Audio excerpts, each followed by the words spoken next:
لعنتي ښځه څوک ده؟ ډېره زنانه دینداره هم دي، ډېرې نیکوکاره هم دي، د خاوند په حقوقو باندې هم خیال ساتي، لیکن ما تا ته څه پته چې دا د الله جل شانه لعنت په دې وشته او که نشته دی. ای زما په دې کور کې زما د تورسرې خور او دا ښځه دا ژوند کې زما د لور، نو دې باندې د الله جل شانه لعنت شته او که نه ما تا ته د دې معلومات نشته دي. نو کومه ښځه چې د خاوند د اجازت نه بغیر د کور نه ووځي، په هغې باندې د الله جل شانه لعنت ورېږي، د الله جل شانه د فرشتو پې لعنت ورېږي. نو خپلو ښځو له دا اجازت مه ورکوئ چې تاسو په بازارونو کې ګرځئ، خپلو ښځو له دا سهولیات مه ورکوئ د پیسو چې هغوی څه بس باټوه ډکوي او بازارونو کې ګرځي، د پردو سرو سره هغه خرید او فروخت کوي، هغې نه جامې الي، هغوی نه د خپلو زندګۍ ضروريات سامانونه ترې اخلي، نه د خپلو ښځو له د دې حقوق او د دې حقوق له ورکوي، خو لیکن دا اجازت له مه ورکوي چې پردو سړو سره دا خبرې کوي، پردو سړو سره دا هغه کپړې خوښوي او تی ماما دا په دې را وروره دا په دې را مخې مو ته ښکاره کړئ، او چې نور راځي په برقه کې ښکلې په حیا سره لاړه شي، لیکن هغې پردي سړي سره دا خبرې کوي. حدیث مبارکو کې راځي، حدیث د مفهوم یې داسې دی چې د سړي کومه چې ښځه ده د هغې اواز هم دا چې دی نو دا عورت دی. یعنی چې کله تعالی دروازه کې څوک ور وټکوي او په کور کې سړی موجود نه وي، نو دا ښځه به حدیث مبارک کې راځي خپل اواز به سخت کړي، خپل اواز به نرمۍ نه چې هغه خو کور کې نشته دی او بیا راشه نه په سخت اواز کې ووایي چې هغه ته دا پته نه وي چې دا بوډۍ ده ځوانه ده، ستا د اواز نه هغه لذت محسوس نه کړي. د مسلمانانو موږ ګوره دا زنانه زموږ دپاره الله جل شانه پیدا کړي، حدیث مبارک کې راځي چې دا ستاسو دپاره فصل دی که نه،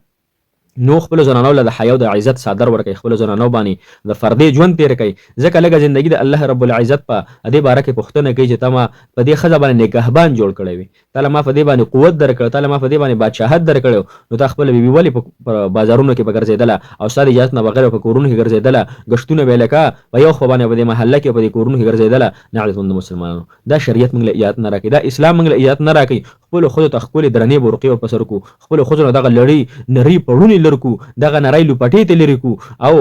روانې او په چال او په چلن کې روانې او بې له خوشبو مږلي. نو حدیث مبارک کې راځي کومې زنانه چې خوشبو استعمال کړه او په پردي سړي باندې د هغې خوشبو هغه بوی ورلی وي، په دغې ښځې باندې د جنت بوی پې هم حرام دی. نو چې جنت بوی پې حرام شو نو لازم ده چې جهنم ته به الله جل شانه غورځوي. نو خپلو زنانو ته درنې برقې په سر کوي. حدیث مبارک کې راځي وي داسې برقې چې د دې زنانه پکې وجود پته نه لګي چې دا نری ده او که دا پیړه ده، دا بوډۍ ده او که دا ځوانه ده، موږ خو ته نري پړونې په سر کړي او لا ماسک هم پکې اچولي. الله جل شانه دې زموږ ستاسو په حال باندې رحم وکړو. نن تشه مسلماني فاتې ده، هغه اسلام، هغه غیرت، هغه پښتو زموږ د زندګۍ نه وتلې ده،